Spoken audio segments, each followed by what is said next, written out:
In 1961, the world exhaled after 3 quiet years of nuclear peace. Полевой столб, поднимающийся с земли, быстро увеличился в объеме. Через несколько секунд после взрыва диаметр полевого столба составлял около 10 километров.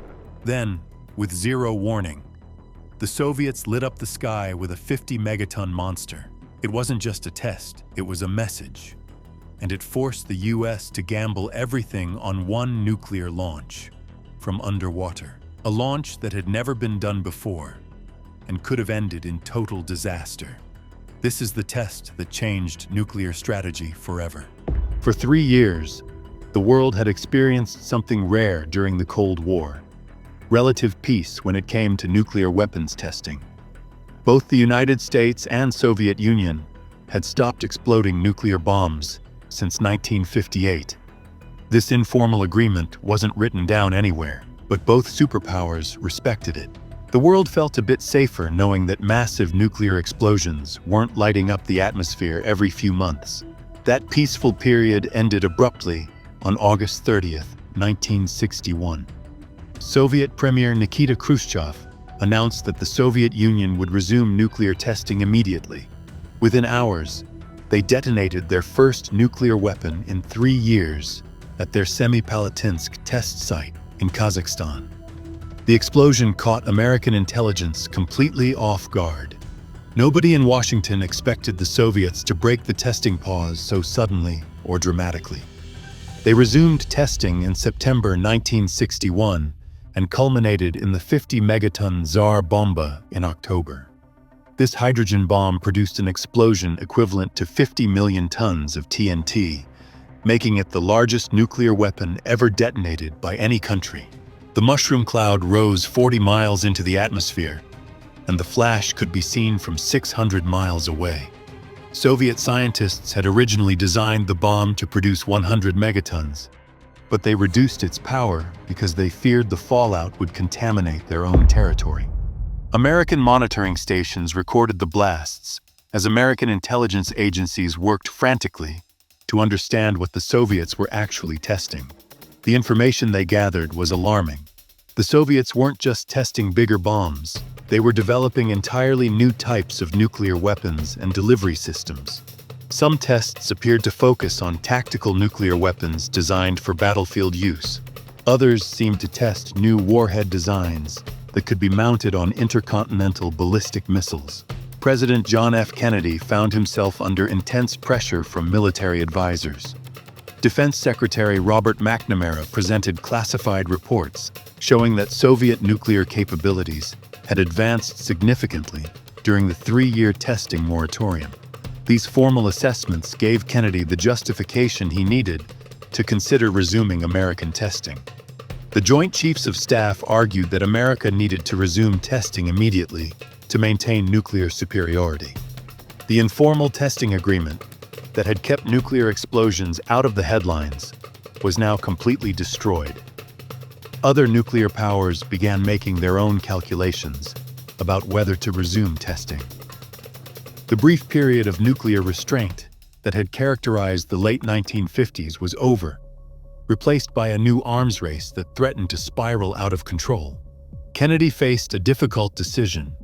Resuming nuclear testing would likely trigger even more Soviet tests and potentially lead other nations to develop their own nuclear weapons. However, allowing the Soviets to gain a significant advantage in nuclear technology could shift the entire balance of the Cold War. In early 1962, Kennedy announced that the United States would conduct Operation Dominic, the largest nuclear testing program in American history. The operation would include 36 separate nuclear tests conducted across the Pacific Ocean. Unlike previous testing programs, Operation Dominic would test every type of nuclear delivery system America possessed, including some methods that had never been attempted with live nuclear warheads. America was about to undertake a testing program that would dwarf anything previously attempted. Planning Operation Dominic meant solving a puzzle that no military had ever faced before: The United States needed to move 28,000 military personnel and 200,000 tons of equipment across thousands of miles of Pacific Ocean to conduct 36 separate nuclear tests. In just 2 months, engineers built runways, igloos for warheads, and data labs on remote atolls. Every piece of equipment had to be shipped to islands that required massive infrastructure development. Christmas Island became the center of operations for the airdrop tests. The island sat 1,200 miles south of Honolulu and 120 miles above the equator. The British had conducted their own nuclear tests there from 1956 to 1958, leaving some basic infrastructure that American engineers could adapt and expand. Military engineers built upon these existing facilities while constructing additional support facilities, diagnostic stations, and secure storage areas for nuclear weapons. Johnston Island served as the launch site for the high-altitude tests, called Operation Fishbowl. This American territory was located 860 miles west-southwest of Hawaii. The island was much smaller than Christmas Island, which made construction even more challenging.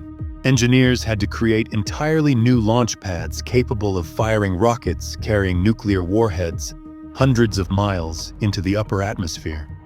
The rockets would test how nuclear explosions affected the space around Earth. The Air Force used Barbers Point Naval Air Station in Hawaii as the main base for B-52 bombers. Scientists and engineers from weapons laboratories performed the final assembly of nuclear devices at Barbers Point.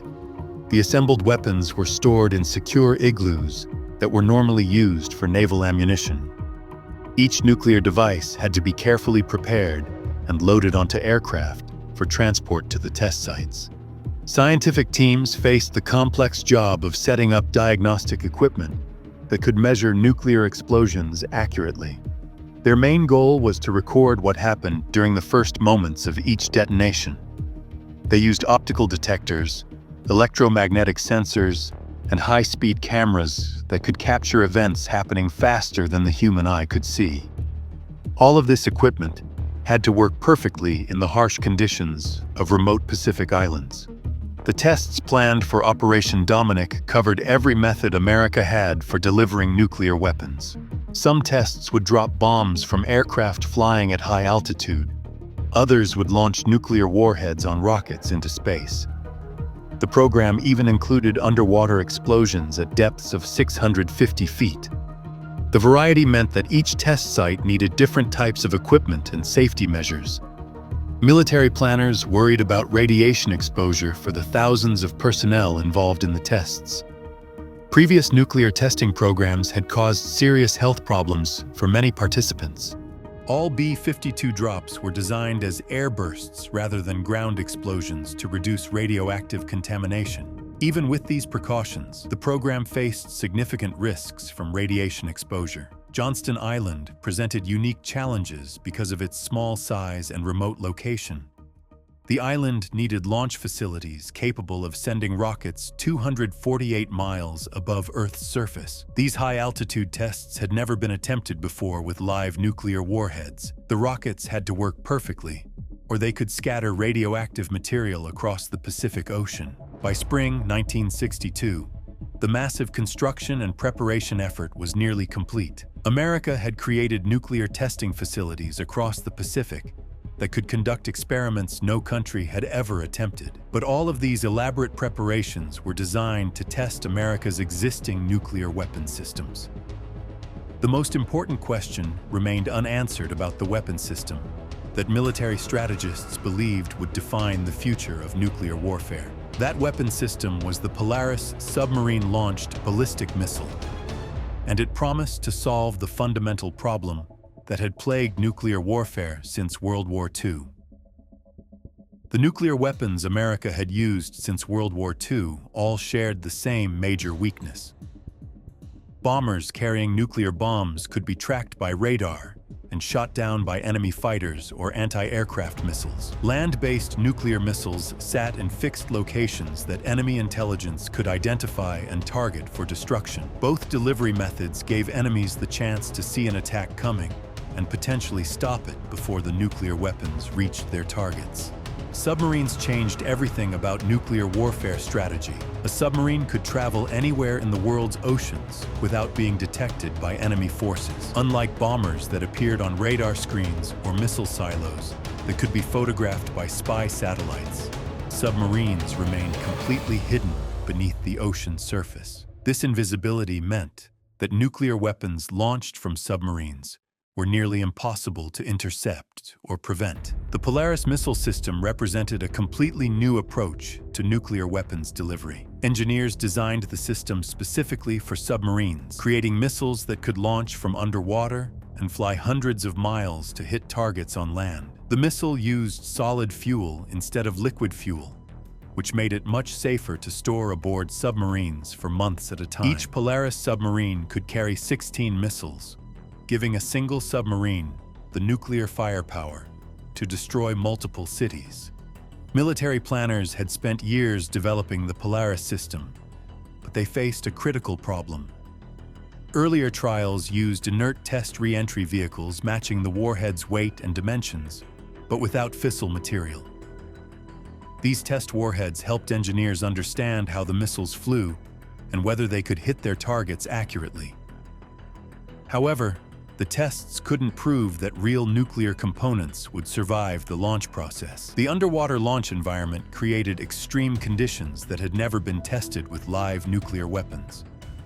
When a Polaris missile launched from a submarine, it traveled from underwater to surface in seconds under extreme acceleration as it shot from the water into the air. The nuclear warhead inside the missile faced intense vibrations, pressure changes, and temperature variations during this process. Nuclear weapons contain extremely delicate triggering mechanisms that must work perfectly to create a nuclear explosion. These components include precise timing circuits, explosive lenses, and radioactive materials arranged in specific patterns. Military engineers worried that the violent forces during submarine launch might damage these sensitive parts. A nuclear warhead that failed to explode properly would be completely useless in actual combat. The saltwater environment around submarines created additional concerns for nuclear weapon designers. Submarines operate in corrosive seawater that can damage metal components over time. The missile launch tubes had to protect nuclear warheads from moisture and salt exposure during long submarine patrols. Even small amounts of corrosion could potentially interfere with the nuclear weapon's ability to detonate. The success of the Polaris system would determine America's nuclear strategy for decades to come. If submarine-launched nuclear weapons worked reliably, America could maintain a nuclear deterrent that enemies couldn't destroy in a surprise attack. The only way to know whether the Polaris system actually worked was to conduct a real test with a live nuclear warhead. This test would either confirm that America had developed an unstoppable nuclear weapon system or reveal serious problems that needed to be fixed.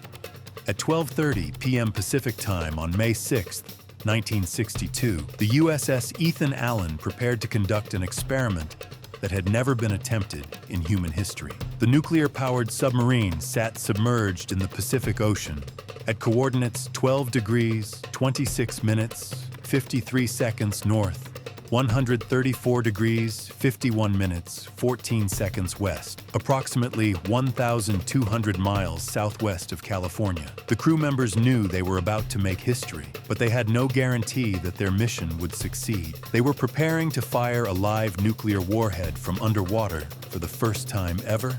The submarine's crew had spent months preparing for this moment. The Polaris A-2 missile loaded in their launch tube contained a W-47Y-1 nuclear warhead with a yield of 600 kilotons. This was not a dummy warhead or a simulation. It was a real thermonuclear weapon designed to destroy entire cities. The missile's target area was located 930 kilometers northeast of Kiritimati Island, in the middle of the empty Pacific Ocean, where the nuclear explosion wouldn't harm anyone. Technological efficiency also scored high in the fusing and firing systems and in the device telemetry. The series also yielded important new weapons effects information. The solid fuel rocket motor ignited properly, sending the missile climbing rapidly toward its target area.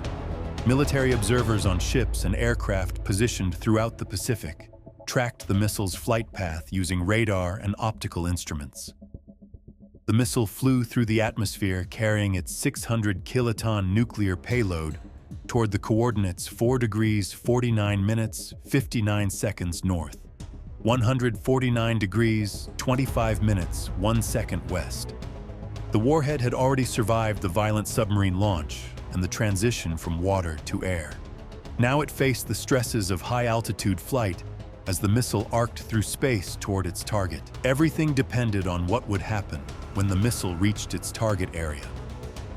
The nuclear warhead contained precise timing circuits, radioactive materials, and explosive components that all had to work together perfectly to create a nuclear explosion.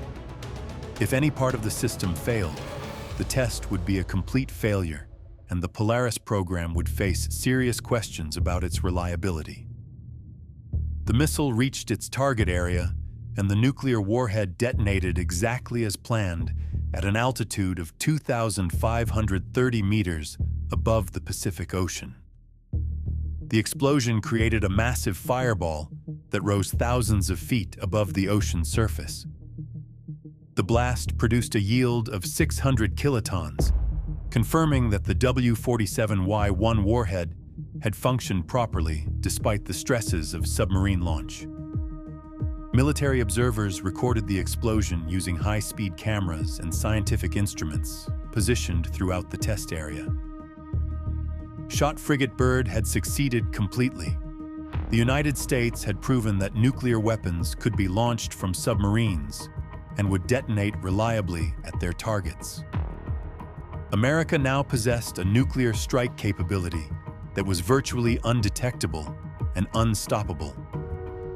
The test established that America's nuclear deterrent could survive even if all land-based weapons were destroyed in a surprise attack. But the full implications of this successful test would take time to understand.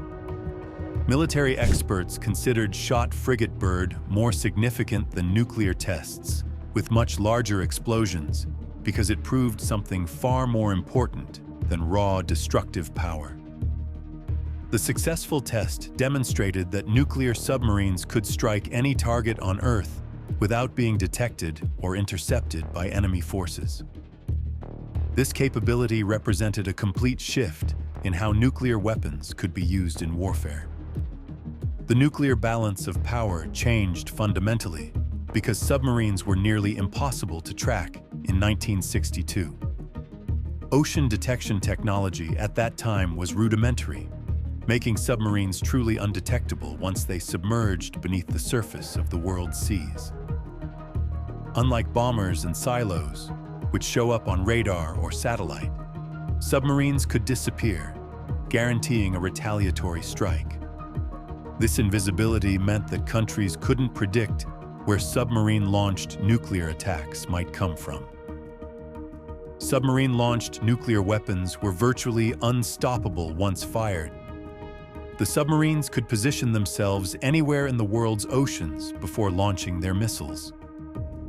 Enemy forces had no way to predict when or where these attacks might come from. Even if enemies knew that nuclear submarines were somewhere in the area, the vast size of the oceans made it impossible to find and destroy them before they could launch their weapons. The test proved that America could maintain a nuclear deterrent even if all its land-based weapons were destroyed in a surprise attack. Previous nuclear strategy assumed that countries needed bombers and land-based missiles to threaten their enemies with nuclear retaliation. Shot Frigate Bird showed that submarines alone could provide enough nuclear firepower to destroy any country that launched a first strike against America. Each Polaris submarine carried 16 warheads of 600 kilotons each, giving a single submarine the power to devastate multiple cities. Military strategists realized that nuclear submarines created a permanent second strike capability that guaranteed retaliation against any aggressor. The concept of second strike capability became central to nuclear planning during the Cold War. Countries needed to know that they could strike back even after suffering a massive nuclear attack. Submarines provided this capability because they were so difficult to locate and destroy. The Soviet Union now had to assume that any nuclear attack on America would result in devastating submarine-launched retaliation. Soviet military planners couldn't count on destroying all of America's nuclear weapons in a surprise attack because they had no way to locate and sink all American nuclear submarines. This uncertainty made nuclear attacks much less attractive to Soviet leaders because they couldn't guarantee avoiding massive retaliation. Shot Frigate Bird established the foundation of modern nuclear deterrence doctrine based on assured destruction capability. The test proved that nuclear weapons launched from submarines would work reliably in actual combat conditions. This reliability meant that countries could base their entire nuclear strategy on submarine-launched weapons. The doctrine of mutually assured destruction relied on the certainty that nuclear attacks would always result in unacceptable retaliation. The test fundamentally proved that nuclear war had become unwinnable because submarine-launched retaliation was guaranteed and unstoppable. Any country that started a nuclear war would face certain destruction from submarine-launched nuclear weapons that they couldn't prevent or intercept. This reality changed how world leaders thought about nuclear weapons and international conflicts. Nuclear weapons became tools for preventing war rather than fighting it, because using them guaranteed mutual destruction. The success of Shot Frigate Bird created a nuclear stalemate that would define global politics for generations. But countries had become worried about the health effects of radiation spreading through the atmosphere from nuclear explosions. Because the treaty banned underwater tests, Shot Frigate Bird stands alone as history's only full-scale live SLBM warhead trial. The treaty effectively ended the era of large-scale atmospheric nuclear testing. It's a stark reminder that the deadliest weapon is the one you never see coming, hidden beneath the waves. What surprised you most about Shot Frigate Bird? Let me know in the comments below. If you want to follow the story of the Gerboise Bleu, check out our video here.